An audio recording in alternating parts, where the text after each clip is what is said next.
Hai guys, makasih udah klik video ini. Semoga kalian semua sehat and always happy. Amin amin ya robbal alamin.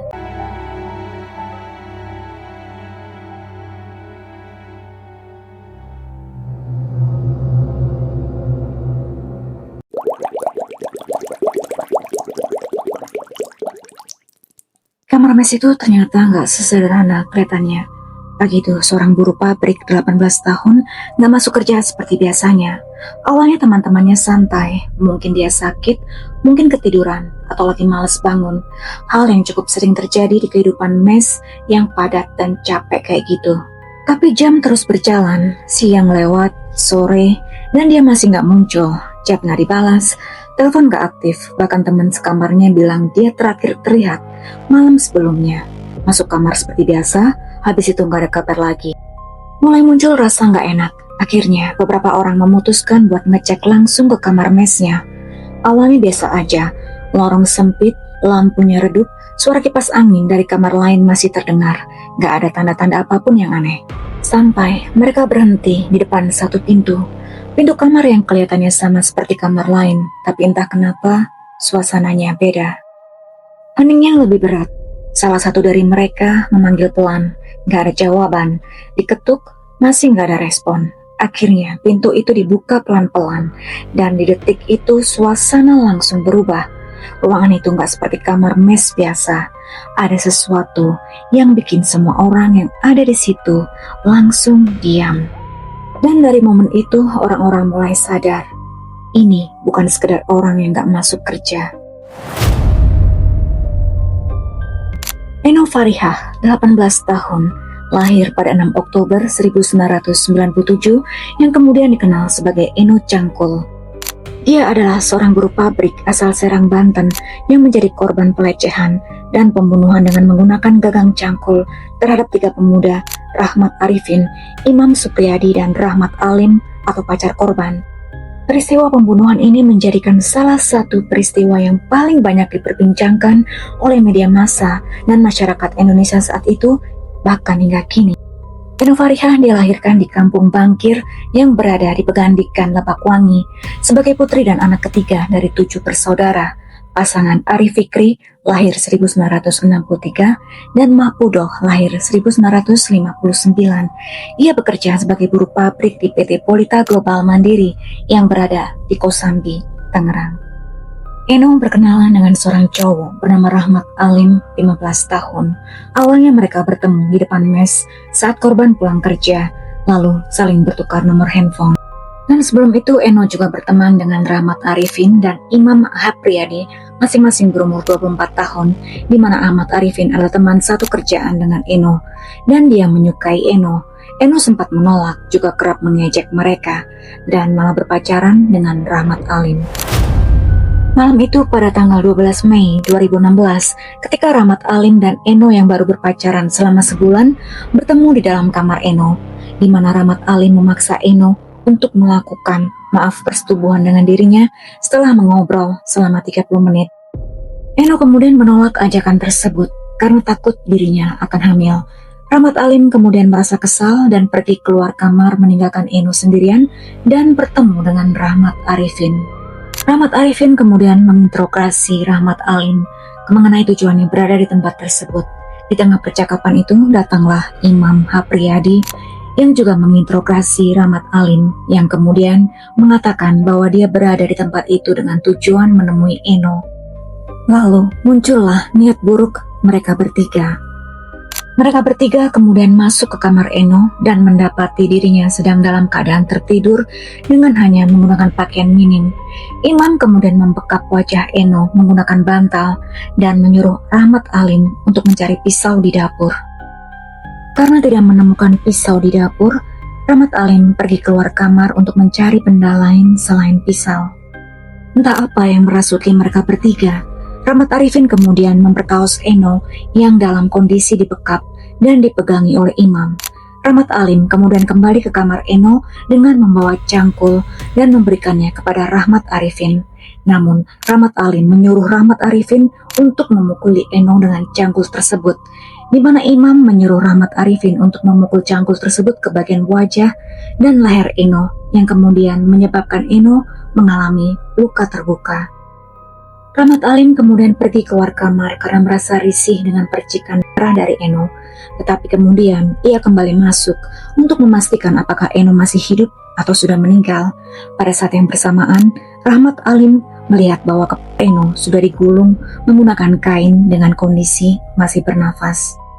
Imam kemudian mengangkat tangan Eno yang dimana Rahmat Alim langsung menggigit bagian dada Eno. Rahmat Arifin kemudian menyuruh Rahmat Alim untuk memegangi kaki kanan Eno sampai berada dalam posisi mengangguk.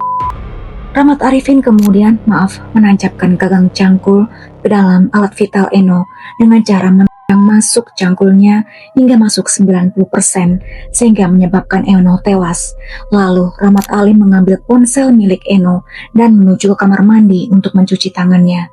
Setelah melakukan pembunuhan tersebut, mereka bertiga kemudian keluar dan menggembok kamar tersebut lalu pulang ke kediaman masing-masing. Eno tidak hadir bekerja pada tanggal 13 Mei 2016. Ketiga orang temannya mencoba menghubunginya, namun tidak mendapatkan respon. Mereka kemudian mendatangi kamar Eno di mes karyawan Polita Global Mandiri yang berada di Jalan Raya Perancis, Pergudangan 8 Dadap, Kosambi, dan mendapati kamar tersebut dalam keadaan terkunci dari luar. Karena tidak memiliki kunci cadangan, mereka meminta bantuan dari seorang karyawan pria untuk mendobrak pintu kamar tersebut dan mendapati Eno dalam keadaan tewas tanpa busana dengan kondisi berlumuran cairan merah dan alat vitalnya tertancap gagang cangkul. Ketiga temannya kemudian melaporkan kasus pembunuhan tersebut ke polisi yang kemudian melacak para tersangka pembunuhan melalui ponsel Eno yang dibawa oleh pelaku dan melakukan penangkapan pada tanggal 14 Mei 2016. Polisi mengamankan 3 orang pelaku yaitu Rahmat Arifin, lahir tahun 1992, Imam Hapriyadi, lahir 1992, dan Rahmat Alim, lahir tahun 2000 yang merupakan kekasih Eno. Inilah kasus Eno Cangkul, kasus paling mengerikan yang pernah terjadi di Indonesia, yang bahkan sampai diperbincangkan hingga di luar negeri. Dalam kasus ini, seorang wanita mengalami tindakan sadis. Orang-orang yang pertama kali menemukannya bahkan sampai dibuat histeris. Pada tanggal 13 Mei 2016, seorang buruh pabrik wanita bernama Eno tiba-tiba menghilang.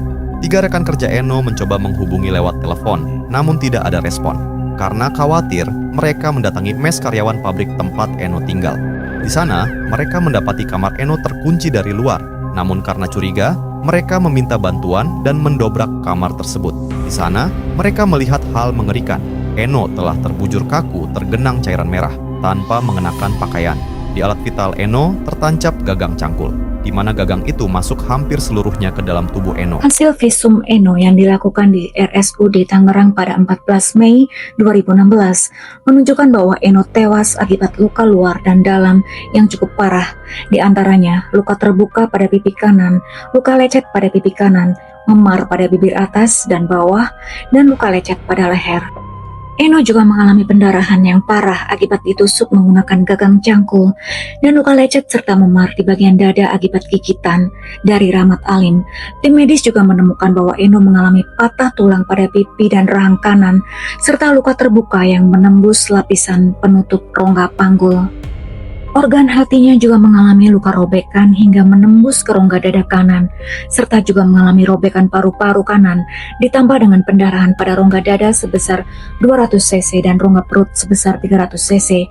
Jenazah Eno kemudian dimakamkan di Lebakwangi, Serang pada tanggal 14 Mei 2016. Kasus Eno kemudian masuk ke Pengadilan Negeri Tangerang. Di persidangan, jaksa memaparkan kronologi kejadian berdasarkan penyidikan keterangan saksi, hasil pemeriksaan forensik, dan pengakuan para terdakwa di ruang sidang. Terungkap secara lebih detail bagaimana rangkaian peristiwa malam itu terjadi. Publik mulai mengikuti kasus ini karena korban masih sangat muda, dilakukan di lingkungan mes pekerja, dan melibatkan beberapa pelaku sekaligus.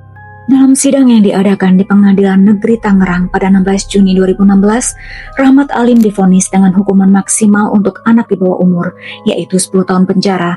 Sedangkan Rahmat Arifin dan Imam Hapriyadi divonis dengan hukuman mati, di mana Rahmat Arifin dituntut dengan pasal 340 KUHP tentang pembunuhan berencana dan pasal 285 KUHP tentang pemerkosaan, sedangkan Imam dituntut dengan pasal 340 KUHP. 3 tersangka pemerkosaan dan penghabisan nyawa sadis Eno Fariah 18 tahun berkicau. Mereka gelap mata menghabisi Eno karena beragam alasan, mulai dari dikatai jelek hingga cinta yang tak terbalas. Dan akhirnya proses hukum untuk kasus Eno pun selesai. Para pelaku telah menerima hukuman atas perbuatan mereka. Tapi bagi keluarga Eno, tidak ada putusan apapun yang benar-benar bisa mengembalikan anak, saudara, dan orang yang mereka sayangi. Eno berangkat merantau dengan harapan sederhana, bekerja, membantu keluarga, dan membangun masa depan yang lebih baik. Seperti ribuan buruh muda lainnya di Indonesia, ia hanya ingin menjalani hidup dengan tenang. Tidak ada yang menyangka malam itu menjadi malam terakhir dalam hidupnya. Kasus Eno Fariah bukan hanya tentang sebuah tindak kejahatan yang pernah menggemparkan Indonesia. Kasus ini juga menjadi pengingat bahwa rasa aman bukanlah sesuatu yang boleh dianggap sepele. Lingkungan kerja, tempat tinggal, dan orang-orang di sekitar kita seharusnya menjadi tempat untuk saling menjaga, bukan justru menjadi sumber ketakutan. Dan semoga tidak ada lagi Eno-Eno lainnya. Dan untuk kita yang masih diberi kesempatan pulang ke rumah, bertemu keluarga, dan menjalani hari seperti biasa, jangan lupa untuk lebih peduli pada orang-orang di sekitar kita. Karena kadang satu perhatian kecil, satu rasa curiga yang tidak diabaikan, atau satu tindakan untuk saling melindungi bisa menyelamatkan sebuah nyawa. Selamat beristirahat dengan tenang, Eno. Terima kasih sudah mendengarkan cerita ini sampai akhir. Kalau menurut kalian, apa pelajaran terbesar yang bisa diambil dari kasus Eno? Tulis pendapat kalian di kolom komentar. Dan jangan lupa tetap hati-hati dimanapun kalian berada. Seperti biasa, jika kamu suka video ini, please beri like, subscribe, and komen. Dan ini adalah No Face Project. Di balik wajah yang tak terlihat, selalu ada cerita yang ingin disampaikan. Thanks for watching, stay spooky, and see you later.